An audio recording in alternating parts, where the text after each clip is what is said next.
This podcast is brought to you by GGBox, a great way to support Swedish eSports and receive a monthly mystery box for that perfect GG moment. Stick around after the show for information how you can enter a GGBox giveaway. Hi and welcome to the series Working with eSports. My name is Nims and this is Tenshi. Hey, what's up, man? Hi, how are you doing? Welcome to our new series here on the Endzone Academy channel. We just wanted to talk to you and see how it is to work with esports. So, tell me a little bit about yourself. Introduce yourself for the audience. Yeah, well, hey guys. I'm Tenshi. My name is Lucas, and I live in Stockholm, Sweden. I am a full-time Counter-Strike and StarCraft 2 commentator, caster, as we usually say. Like in the business. Yeah, exactly. I'm so used to like having to adjust my language and say commentator because a lot of people that I talk to don't really know what a caster is. But yeah, that's what I do, and I've been casting now for about 4.5 years. Just done full time now for a little over 6 months. Yeah. So, and you know that's kind of cool that I can talk about video games. Yeah, it's one of the things I always dreamed of doing. So you're living my dream. That makes me feel bad. Working with esports and games and stuff like that. So it's really cool thing that you do, combining, because I love sports, ordinary sports as well, and computer games. So you combine everything I love into what you do. So that's cool. How did you get your nickname? I've always wondered that. Oh, it's like a terrible story. It's a terrible story. Nice. I'm always so ashamed about this one. I wish I had like a better origin story to my name, but the year was 2012, and I got into like a really big anime phase at the time. And my old nickname was Panzer, like a Panzer tank. From like Panzerlehr, because I'm really interested in like history and stuff. Yeah. And his Panzerlehr was this like elite German tank unit. And I was like, yeah, that's cool, right? Because I played a Company of Heroes, which is a World War II RTS. So I sort of just transferred the nick over to SC2 when that came out. But after a while, I was like, okay, I need a new nickname. And I had just finished this show called Angel Beats, which I really liked. Okay, I really liked the show. Is that one of your like shameful likes or something like that? No, not really. Like really? It's not that kind. Okay. Luckily, but there's a character in the show called Tenshi, that I always thought was like really cool. And she has like wrist blades, right, on the top of that she can like summon magically. And I was like, hey, that's like a zealot. And because I'm Protoss, that makes sense. So I took like a character that I liked, and then the correlation was, you know, the wrist blades like a zealot. So I'm like, yeah, I'm Tenshi now. Yeah, that's the origin story. I took it from that show. Yeah, cool. And then it just stuck. So now I've been Tenshi for about 5 years. Well, that's always something. My first nickname I got, I was usually called Sutten, but that was the worst origin story, even worse than yours. I was supposed to type South, and I misspelled and wrote S-U-T. Then I erased it, but a friend saw Soot. What is that? I'm going to call you Sutten. Okay. For 9 years. That's like simple, right? And you had someone else influencing you, whereas mine was just like that was my own decision. That was my own decision, you know. And I was like, hey, yeah, this is cool. And now every time I have to tell people my origin story, I'm always like, oh.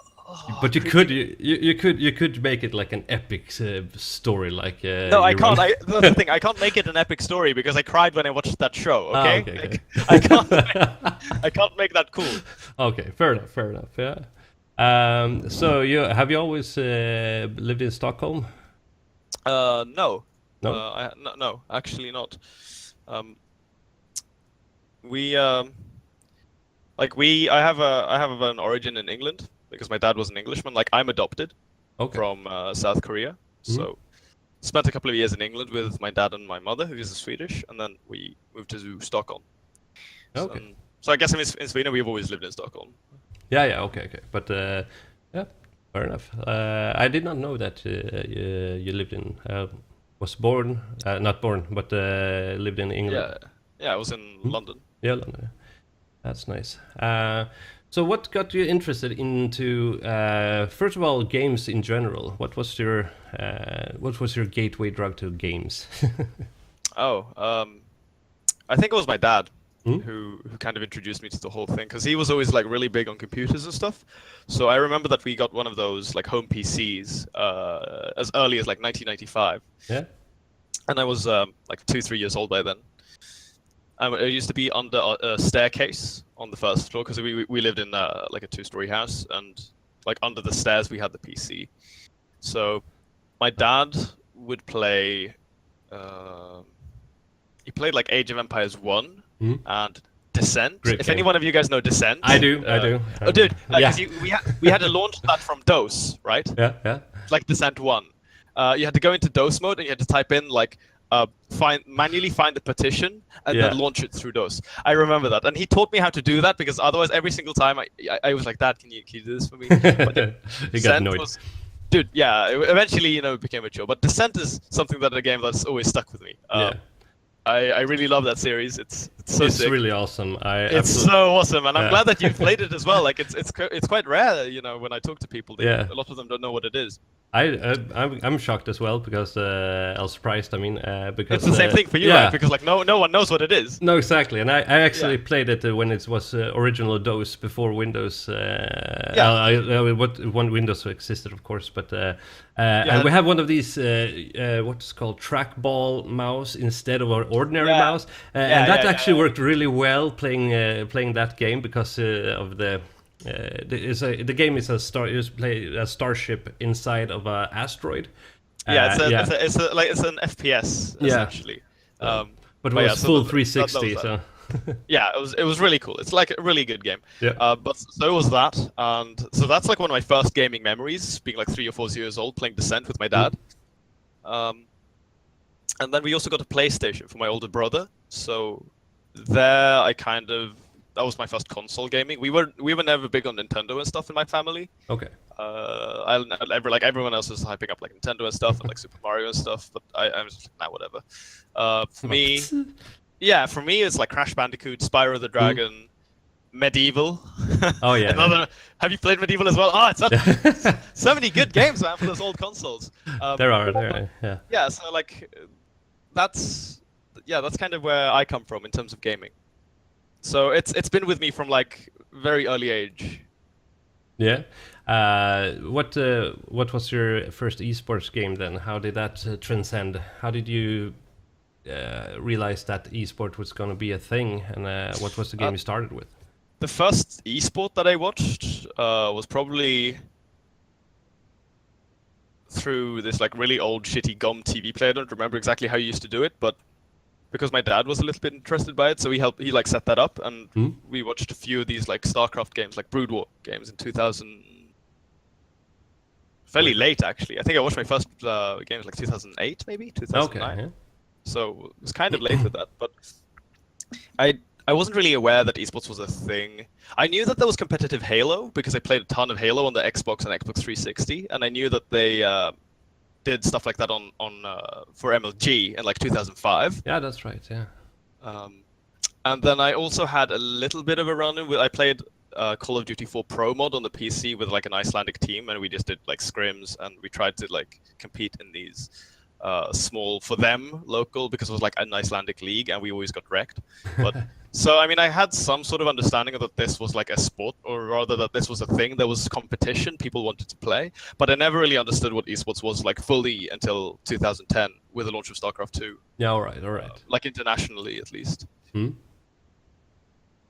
Yeah, and I guess it was kind of late because I never really followed the CS scene. So yeah, it's like SE2 is my primary sort of way into esports, I guess. Yeah, but nowadays you do CS as well, yeah. Yeah, I cast Counter-Strike Global Offensive. Yeah, exactly. So when did you realize that casting or commentating was the thing you wanted to do? How did you start out on that? And yeah, that's like a really deep question to me. Yeah.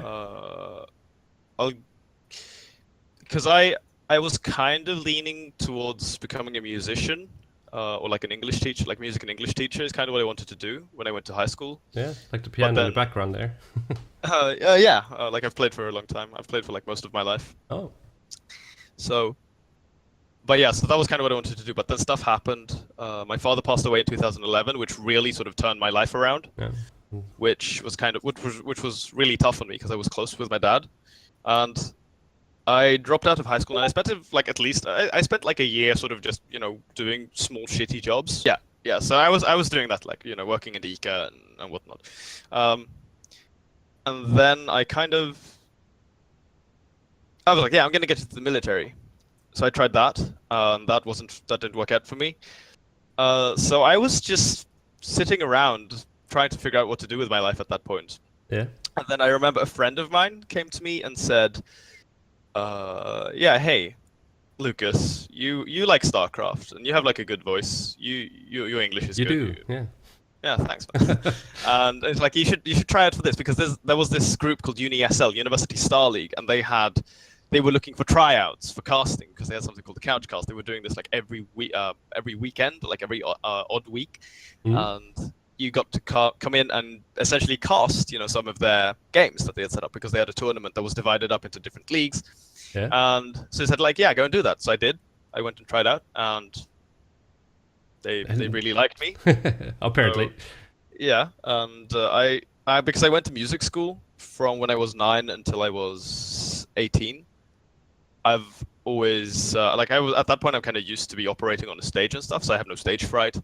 So I just got into it very naturally, and then I got to do like more with them, and I did 2 seasons with the UniSL, and I got to cast like finals, and it was super awesome. It was super cool. It was like my first esports experience, working with one, and I really enjoyed that. I really, really enjoyed that. And, yeah. yeah. So that kind of goes into my next question, what your best memories from events and casting. So you kind of have my very favorite. Yeah. You have a special moment. It felt like we went over to that topic already when you talked about your experience there. That is one of the like Yeah. very close ones, of course. UniSL, like all of those guys that I worked with, I still talk to some of them every now and then. Still worked with some of them not too long ago, like Cruxel Studios, for instance, Ludwig. Yeah. Who's a great guy who used to do that. I think that my best esports memory is probably when I went to Shanghai for WCS Shanghai, my very first like big esports event, like my first premier event, together with one of my best friends, Alex, who I used to cast with as well. We casted together for 3 years, like that one. When we sat on the plane from Moscow, because we had like a layover, and we were flying into China, and it just kind of dawned on me, like, I'm here now, like I'm on this plane. Like there's no going back. Yeah, this is real. Like that to me was probably one of my best memories. Yeah, that feeling of the grand of the whole thing. Yeah, the grandeur was amazing, and the whole, they had like a shuttle come pick us up. We had some really nice food, really nice hotel. Yeah, and we were just treated very well, and we just had a really good time together.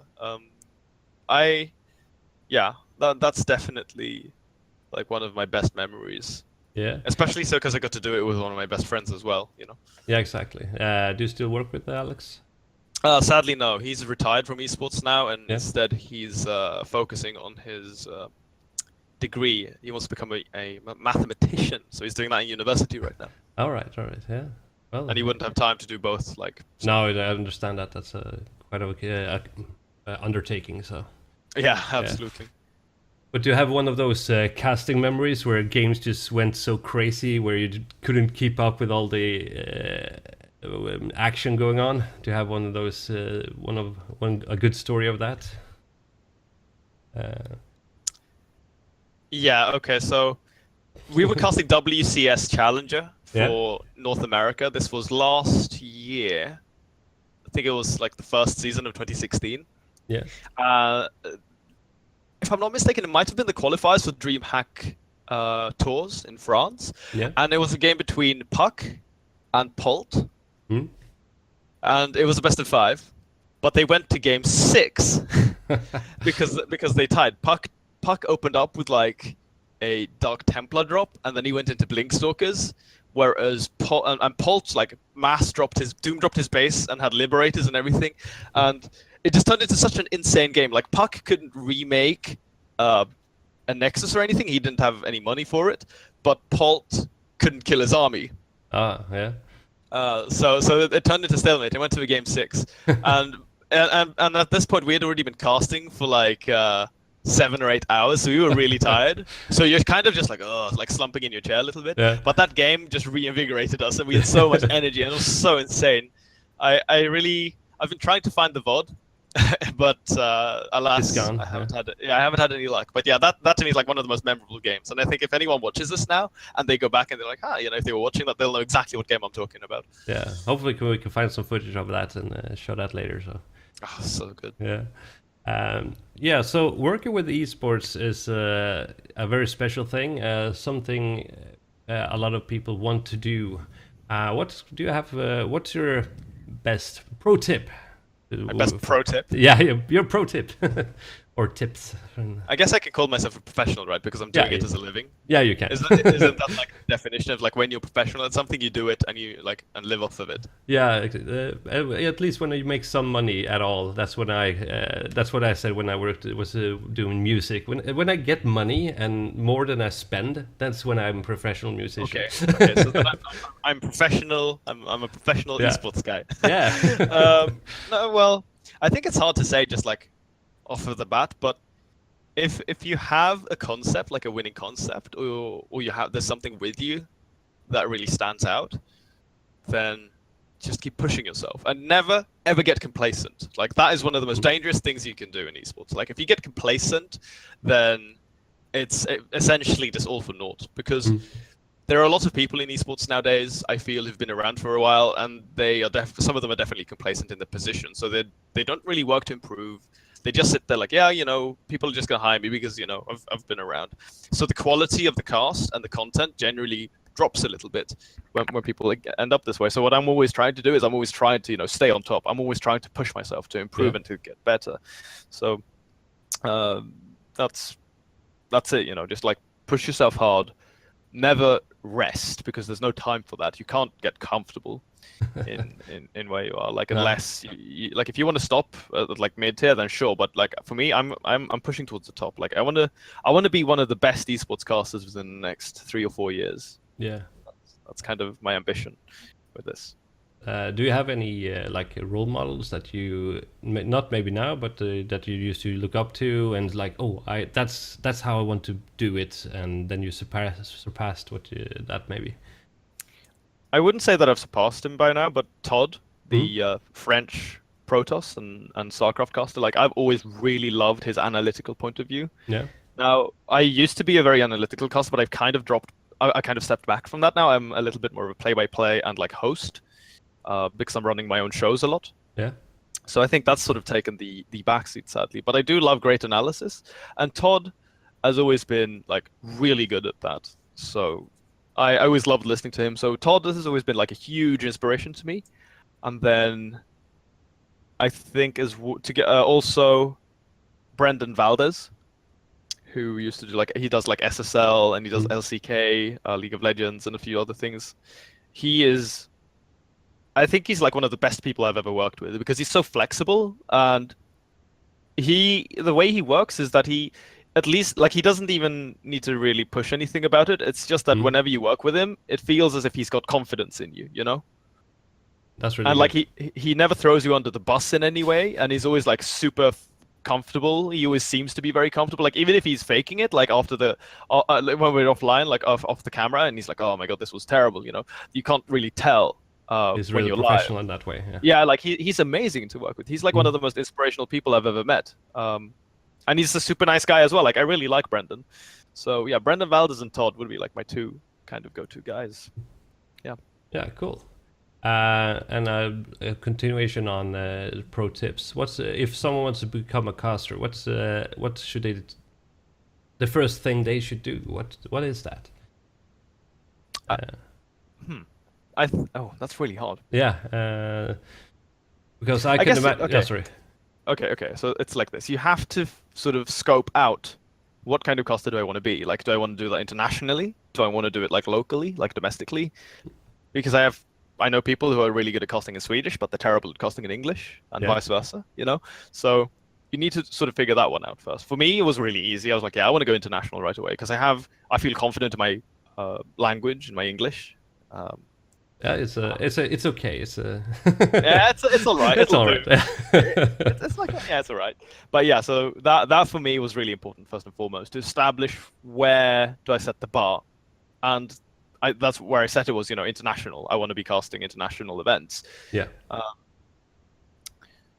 And so that's the first one. That's the first one you need to figure out. And then after that, you want to be like, okay, do I want to be a play-by-play caster? Do I want to focus on being an analytical caster? And at the time, when I sort of sat down, I was like, yeah, I want to cast.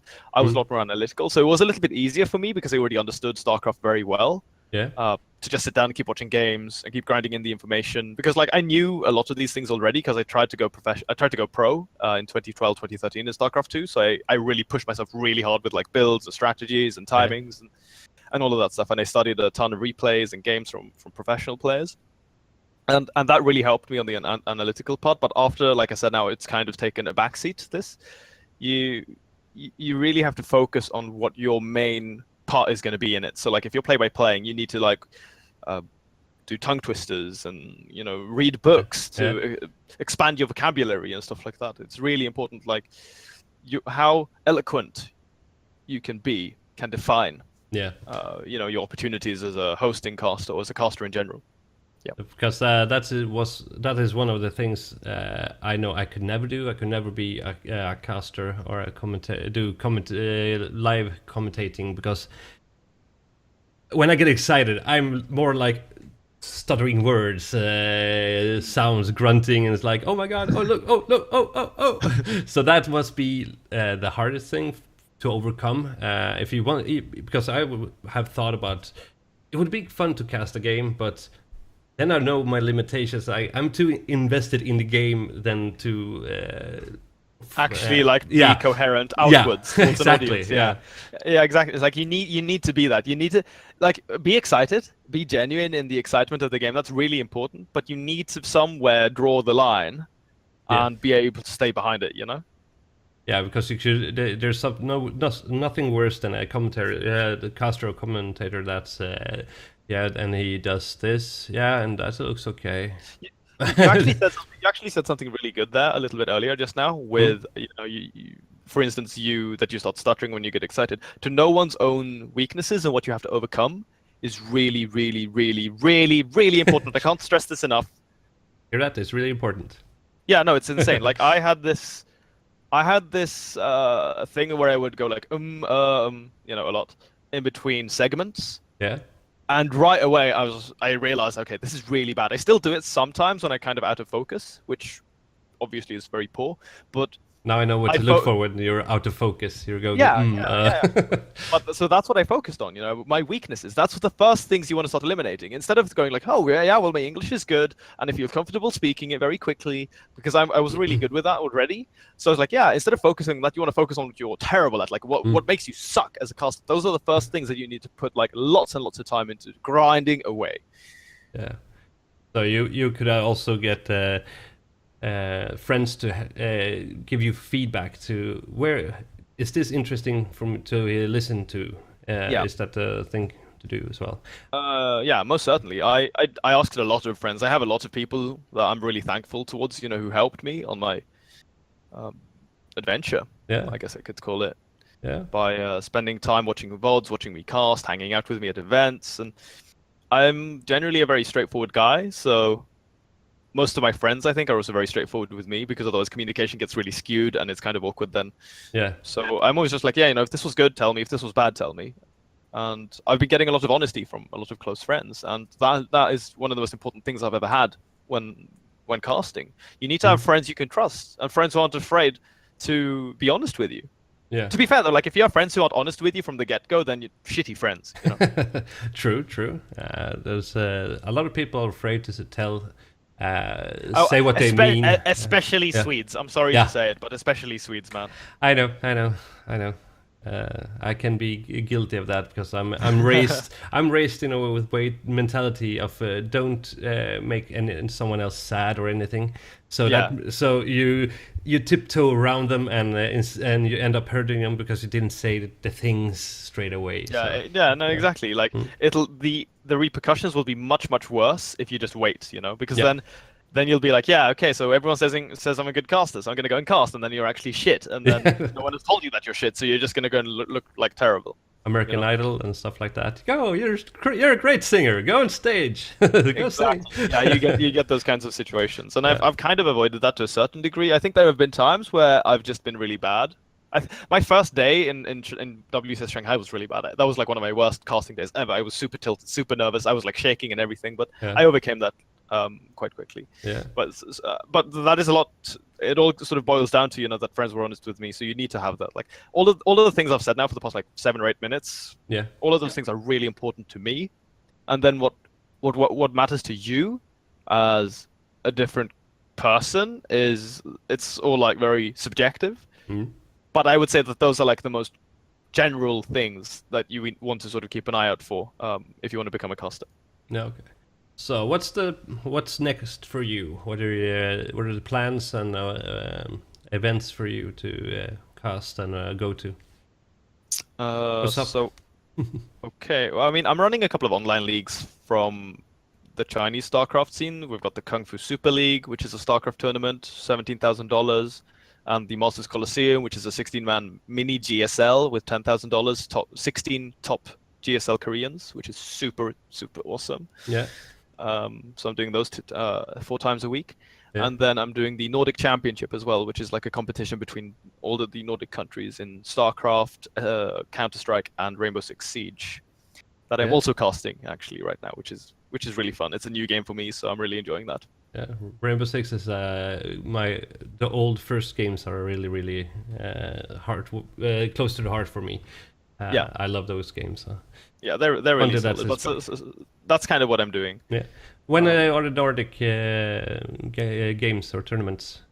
Events? I mean, we're already like in the middle of the season right now. Yeah, right. So all right. Yeah. We're running the round robin group. We're running the group stage at this point, and then we are going to have the offline finals at Assembly in Helsinki on the 5th of August. 5th of August, yeah. So that's going to be cool. So I'm going to be going to Finland. Awesome. Sauna. Yeah, man. Well, I thank you so much for joining in, and this has been great talking to you. It's been a while since we saw each other, so it's been nice catching up with you. Yeah, absolutely. Thank you so much for having me. No problem, man. And thank you guys for watching, and see everyone in the next episode of Working with Esports. Bye. Check out the description down below where you can get the chance to win a giveaway for your own GG moment.